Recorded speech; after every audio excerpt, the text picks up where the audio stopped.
I always ask young people, name me one product that was created, produced, manufactured, and distributed worldwide from the continent of Africa.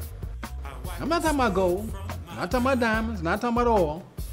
These are natural products coming out of Earth. A product that Africans created that is being used worldwide on a daily, weekly, and monthly basis.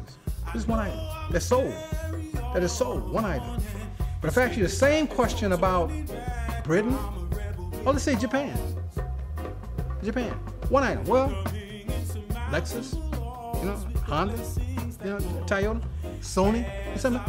Now, this is the problem. Japan and Britain are islands. Africa is a continent.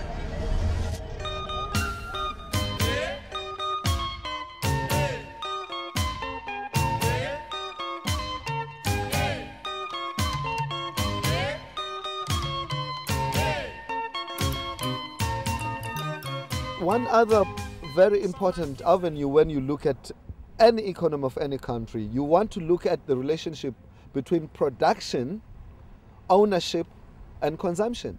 Unfortunately, everything that you see here still belongs to the whites.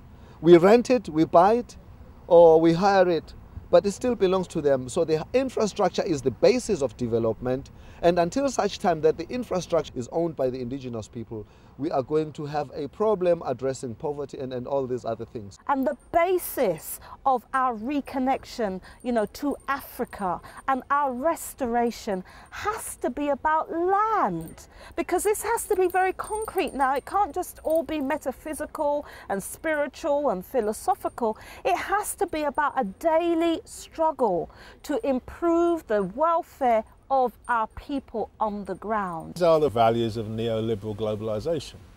There should be a free market, that foreign capital should be able to pour into a country and dominate it. There should be privatization of everything. Even the British government actually set up an agency with the World Bank to pressurize African countries to privatize their utilities. This is one of the things they were doing in Sierra Leone.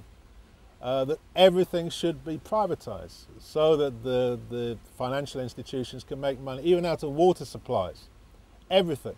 We have everything of water all over the world. 40% of the world water is from Africa, but we don't have good water.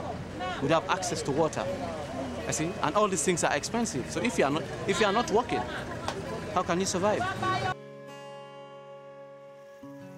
With globalization, there is quite a lot of imbalance in terms of the rules of engagement as they affect Africa particularly, because the process of globalization has forced African countries to go through certain structural adjustment programs that have left them worse off than they were before they implemented those programs. So the rules of engagement aren't really fair. That's really very important, because if it's about globalization, what have you got to bring to that global table? You simply want to be swamped up in this globalization. What have you got to contribute to this global table? But as a matter of fact, globalization itself gives Africa certain windows that need to be exploited.